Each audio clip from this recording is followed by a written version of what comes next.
తర్వాత ప్రశ్న కూడా భాగవతంలో ఉన్న సంఘటన అడుగుతున్నారు. కానీ అడిగిన వాళ్ళు చాలా సైన్స్ చదువుకున్న వాళ్ళని తెలుస్తోంది. ప్రహ్లాదుడు అంతటి దుర్మార్గుడైన రాక్షసుడు కొడుకు కదా, అతనికి అంత దైవభక్తి ఎలా వచ్చిందండి? సరే, పిల్లాడు చెప్పిన మాట వింటలేదు. నాన్న చితగొట్టడం, నర్సరీ స్కూల్లో పారడం, ప్రీ స్కూల్లో పారడం, హాస్టల్లో పారేస్తే అప్పుడైనా బుద్ధి తెచ్చుకుంటాడు కదా. మరి ఆ ప్రహ్లాదుడు అక్కడికి వెళ్ళినా కూడా బుద్ధి తెచ్చుకోలేదు, తండ్రిని ఎదిరించాడు. ఇంత పట్టు ఎలా వచ్చింది? ఈ జీన్స్ ఎక్కడి నుంచి? ఆ జీన్స్ అన్న పదం అడిగారు కనుకనే సైన్స్ వాళ్ళని అక్కడ అయిపోయింది. బాగుందండి.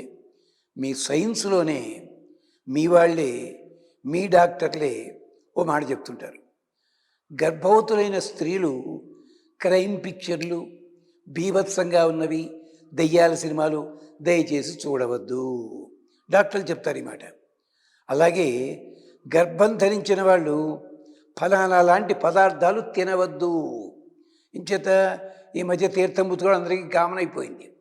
దయచేసి అలాంటి వదిలిపెట్టండి, ఇలాంటివి తినవద్దు. అంతేకాదు, మీరు ఎప్పుడు కూడా ప్రశాంత వాతావరణంలో ఉన్నట్టయితే బిడ్డ అంత ప్రశాంతంగా వస్తాడు.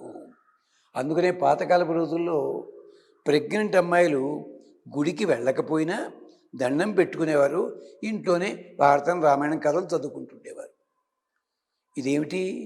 లోపల వెంటనే బిడ్డని ప్రభావితం చేస్తుంది. మరి హిరణ్యకశిపుడి దగ్గర ఎలా కుదురుతుందండి అది? అసలు విష్ణు మాటే వినిపించదు కదా.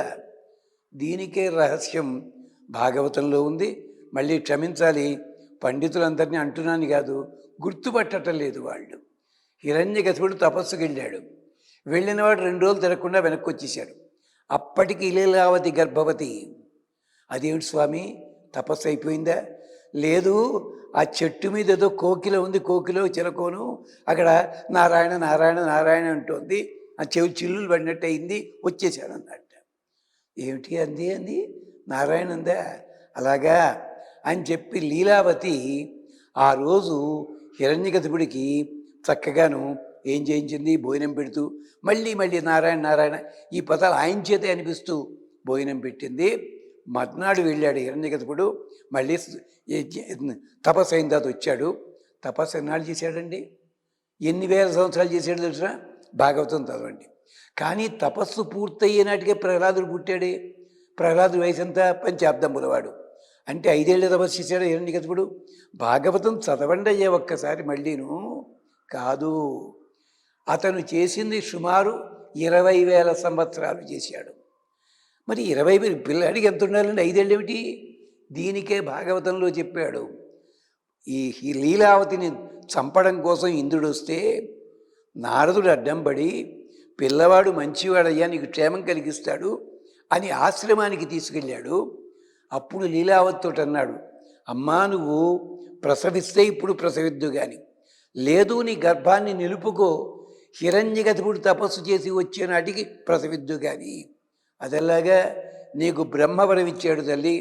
ఇది స్కాంద పురాణంలో ఉంది, పద్మపురాణంలో ఉంది, భాగవతంలో ఉంది.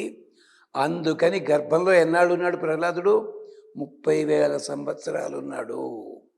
అన్నాళ్ళు అక్కడ నారదుని ఆశ్రమంలో నారాయణ గాథ వినిపిస్తూనే ఉంది. అందుకని అంత పట్టొచ్చింది. మీరు నమ్మరా ఈ మాట? ఓహో, కార్తీక పురాణంలో కూడా ఒక కథ ఉందండి. ఒక అమ్మాయిట తల్లిగారి గర్భంలో, కాశీరాజు గారి భార్య, ఆవిడ గర్భంలో 300 ఏళ్ళు ఉందిట.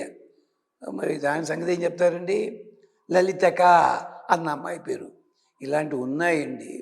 ఇదంతా కూడా భాగవతంలో ప్రహ్లాదుడు చెప్తాడు ఒక చోట, మహతా దీర్ఘకాలీన, మా అమ్మగారు చాలా కాలం నన్ను గర్భంలో ధరించింది, మరచిపోయింది ఆ సంగతి అంటాడు.